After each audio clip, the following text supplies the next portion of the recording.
the underbelly of the economic and social life of this nation. I don't have a lot of time, so I'm not going to get into a lot of things, but when we look at the prophetic model of establishing economic equity and justice, social justice, have everybody have access to the resources that are available in the community, we have to turn to the prophetic model. This is why I asked at the very beginning, how many of you believe in your heart that Islam holds the solutions to whatever the problems may be of the United States or for anywhere, but we're talking about right here in this country. Let me give maybe a couple of very quick examples. And one very quick example is something that all of you are taught if you go into a Muslim school. It doesn't have to be full-time, it could just be a weekend school. You don't have to have gone to a Muslim weekend school. Your parents, your older sibling, maybe someone in a YM group. You learn what I'm about to talk about, and this is the brotherhood that was established in Medina by the Prophet Muhammad ﷺ 5 months after the Hijrah. From migrating from Mecca to Medina, in 5 months, the Prophet Muhammad ﷺ got there and said that this ain't going to work the way it's being done. It ain't going to work. We're going to have to do something different. Because those muhajirun who have come to me, with me to Medina, have left behind their possessions. Most of these men knew nothing about agriculture. Nothing. And Medina was an agricultural city, whereas Mecca, it was for merchants and traders. So in 5 months, the Prophet Muhammad ﷺ realized this ain't going to work. These people ain't going to make it unless something radical and different is done. The way things have worked in the past, we can't rely on that. These are new circumstances that as the leader of this ummah, the Prophet Muhammad ﷺ gave us this example of a radical solution that has not been equal up until this time. And you know the solution better than I. He took 90 of the Muhajirun, those who had migrated with him from Mecca to Medina. He took 45 of the Muhajirun. He took 45 of the Ansars, those Muslims in Medina. I saw you with those time things, so I'm just going to ignore you if you start showing. Stand this way. Just talk to the side of the audience. I ain't going to even look over there. I ain't going to pay attention. You got time? No. Okay, good. Okay, alhamdulillah. Good. Okay, so what the Prophet Muhammad ﷺ did, he took 45 of the Muhajirun, 45 of the Ansar. He said, we are going to create a unique brotherhood. And this brotherhood is going to ensure the economic and psychological well-being of those people who have left everything behind for the cause of Allah subhanahu wa ta'ala. They carried with them, but they could carry on their back or throw on a camel, no matter what they left behind, as they left houses, they left businesses, and all of these things. We are going to make this work. And it did work. Because those people who were coming and leaving with the Prophet Muhammad ﷺ from Mecca, migrating to Medina, had known they had to be psychologically scarred in some kind of way. I'm not saying that it was like to the point of having mental illness. But you don't go through the kind of trauma that this small group of people had gone through for 13 years without suffering from some kind of emotional trauma. And so this unique brotherhood where the Prophet Muhammad ﷺ said, okay, those from the Ansar, he was very specific in who he selected to match up with a person from Medina. It wasn't just, okay, this guy got a lot of money and he used to be rich, so we're pulling together. No. The Prophet Muhammad was looking at personalities. He was looking at so many different things. Just a brilliant strategist in implementing a practical guide for a society using the solution that Allah subhanahu wa ta'ala had provided him and us with. And so the Prophet Muhammad, perhaps the most common story, was the story about Abdurrahman ibn Auf, who was a very wealthy merchant in Mecca. And the Prophet Muhammad made as his brother Sa'd ibn Rabi. By Sa'd's own admission, he said, I'm the richest dude in Medina. Nobody got more money than me, Sa'd ibn Rabi. And the Prophet Muhammad paired them off as brothers. And you know the rest of the story. Sa'd ibn Rabi was a person, even though he had wealth, he wasn't like the person that the Prophet Muhammad describes in the Qur'an. If you give a man a mountain of gold, he'll want another mountain of gold. He wasn't like that. He had made all of this money in an honest, halal way. But he wasn't trying to make all of the money. He realized that at this moment it's time for me to share with my brothers, with my sisters. So he tells Abdurrahman, take half of everything I have. I got deep pockets, but you can take half. Just go half of everything I have. Abdurrahman, and the sisters love this particular part of the narration. Abdurrahman, I got 2 wives. Tell me which one you think you want to marry. I will divorce her, and you can marry this wife. And I'm using this not in the, I don't want to get in trouble with my daughter and my wife by talking about these kinds of stories, but this is what was offered to Abdurrahman. Abdurrahman told me, okay, no, that's good. I'm fine. All I need you to do is just show me the marketplace. How do I go to the market? I can make it on my own. And the history tells us that he did. He went into the bazaar of Banu Qurayza, a tribe of Jewish people. He bought oils, like perfumes, and he bought cheese. And that was the start of his first business in Medina. And when you read the history, he became one of the most wealthy of the Sahaba. But the important thing was that due to this brotherhood, there was not only an economic survival and psychological survival, it was creating a brotherhood based on the faith. It created a revolutionary solution to problems that were existing once this hijrah, once this migration was known. Let me give you a couple more examples and then I'll be done. You know, the Ansar, the wealthy Ansar, and date palm trees was their thing. That was their primary means of making a living. And they had acres and acres and acres of these date palm trees. And so the Ansar, those 45 that had been paired with their brothers from Mecca, said to the Prophet Muhammad, well, we got a proposal. I think it would make this real simple. Let's make it real easy. We don't have to go through a lot of talk. Let's do something about it. And what they suggested was, we'll split our date palm trees with the Muhajirun. We'll give them half of what we own. Our primary, if not our only source of income, we'll give it to them.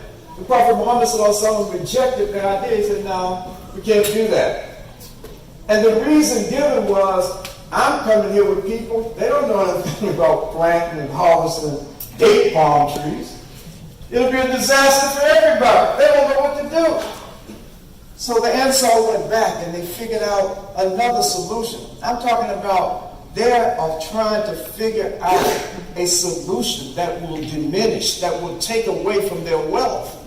And they came back and said, okay, Messenger of Allah, sallallahu alaihi wasallam, this is what we do.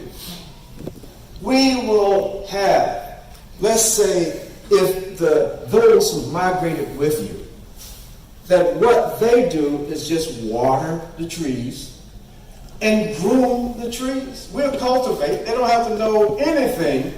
I mean, I can water a date palm tree. Okay? You don't have to know anything to pour water and to just groom the trees. And the Prophet Muhammad said, okay, that's good. And he said, what we do when the harvest comes, we share the harvest. And it won't make those who have migrated feel like they're getting welfare. That there's something that just a free handout. They're working to the best of their capacity in this particular industry. And so there's so many examples that I won't get into in the interest of time that point out that the best solution, the best answer to any economic or social problem, if in fact we're trying to help bring about a leveling of the socio and economic playing field in this country for everybody, not just for a select group of people, but for everybody, turn first to the solutions that Allah subhanahu wa ta'ala has given us that we can look at and know that they're workable solutions. Like the payment of zakat. Okay? How many of you know that the intent of giving someone the collective gathering together of 2.5% of what an individual is able to save over a 12-month period beyond their debts, that the recipients of that zakat, that the intent is to relieve them, to get them out of poverty. This was the intent.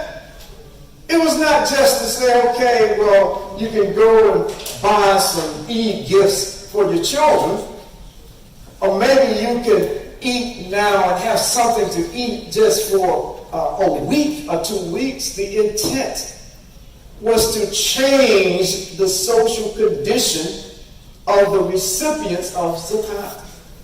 And quickly I'll say that in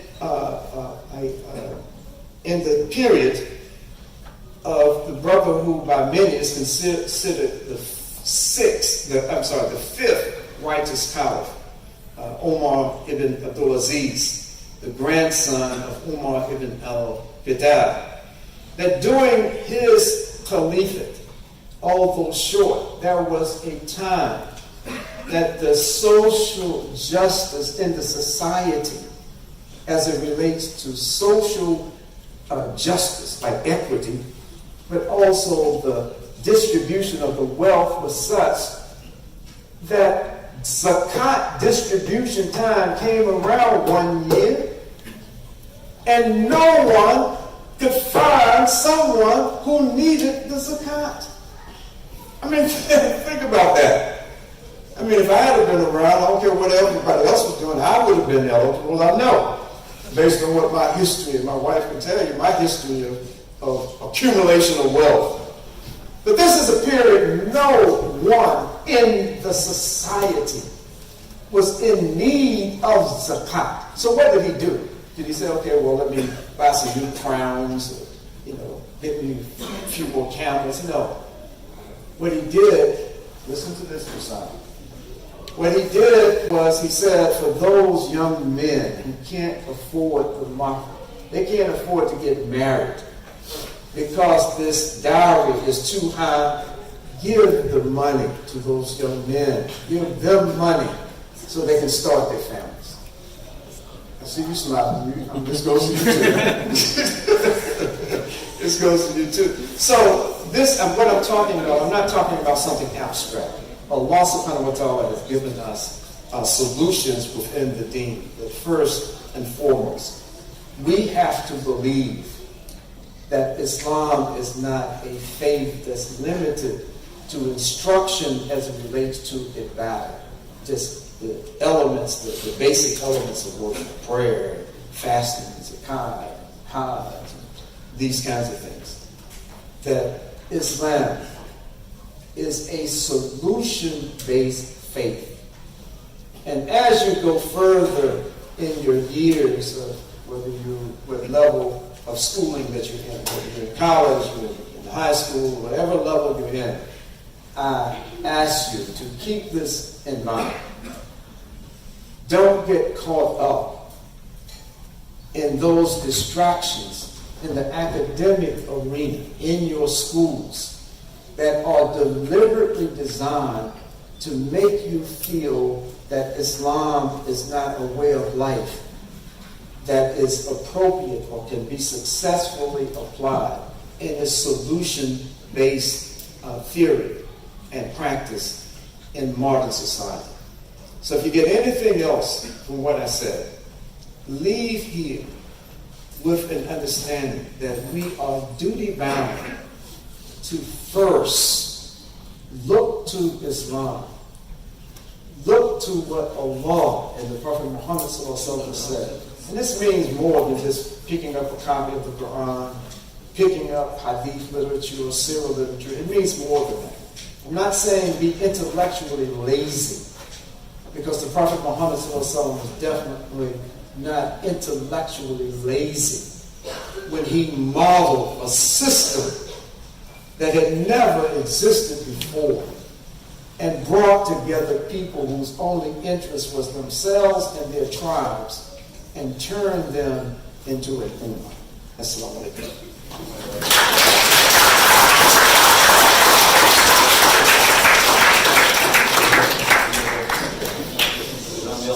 Tremendously. That was awesome. I've never in my life heard someone speak about Black Wall Street and Medina in the same talk. Thanks for that, Musab. Musab Abdali has been with YB Yusuf for years, and he's recently went to the DFW area.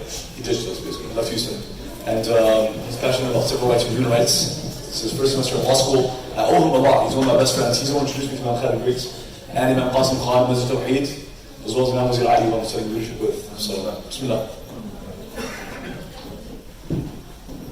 أعوذ بالله من الشيطان الرجيم بسم الله الحمد لله والصلاة والسلام على رسول الله.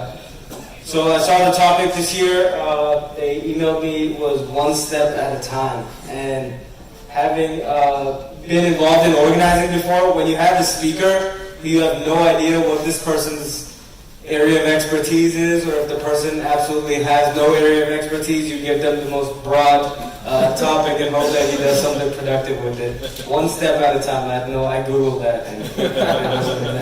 But I'll tell you what did happen. In the past, I want to say about 6 months in Dallas, we had the opportunity that Imam Khalid visited twice. And both times he came for about a weekend for a number of events. And what we did, this is something that we've been doing for a number of years. What we did was, about 4 or 5 of us, YM guys or graduates, we went and we just hung out with Imam Khalid. And we do this all the time. But this time we were asking a lot more questions, and Imam Khalid over the years has opened up a lot more, and he'll tell us a lot of things, especially if the statute of limitations has expired on some of them. That's a joke. But we started talking, and as we left, all of us that were standing there, 4 of us, we talked to him for about 2 hours. And once we left, we stood outside in the parking lot and talked for another hour, and we said, what are we doing with our lives? I mean, you look at all the things that not just him, but his peers did. And so for that reason, I did not prepare a talk. I prepared a series of questions. And Imam Khalid, if you could please come sit over here.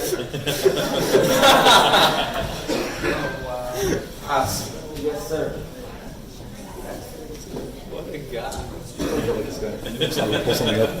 Something good. This is not the kind of creativity that No, this is good. This is good. I agree. What happened was about 40 minutes ago, I realized that I still have to prepare this. I'm joking.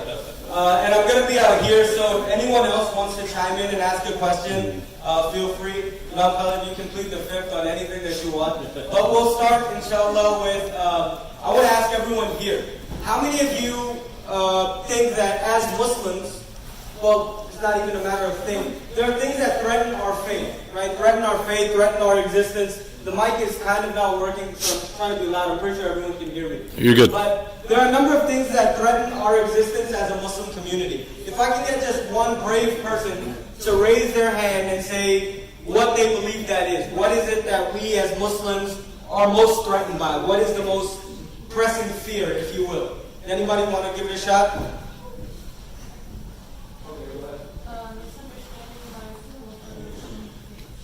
Okay, so misconceptions about our faith. But let's talk about something a little bit more tangible. So that will lead to something, some of the threats that are going on in our community, right? Does anybody else have? White supremacism or white terrorism? White terrorism, It's true, it's which real. is a threat to pretty much anyone who is not white, right? But more specifically, like what does that mean? White terrorism or white supremacy? Might pull up a lady's wearing a hijab and she gets attacked in the streets. That's one thing, right? And we have anything else? Marginalization. Should be more specific. So we have a number of things. I believe what you're talking about is economic boycotts, right? And these are things that legitimately threaten us as Muslims. We've seen a number of... That is what you're talking about, right? Being marginalized. So and some economic... Socially as well. I mean, that's a long discussion. That's a sister. It's called bullying. Anybody else have anything? Police brutality. Although, when you say police brutality and you talk about the Muslim community, we all know that it is one part of the Muslim community that obviously feels it a lot worse than the rest of the Muslim community, right? Because that is definitely a part of racism. And so I can say that probably myself and other Muslims that look like me have a particular privilege when it comes to interactions with the police compared to our African American brothers and sisters. So what I wanted to mention was, I mean, there's a lot more, and I'll be asking more questions in the audience. I'll be asking a lot more questions in the audience. The reason that I was asking that was, take all those things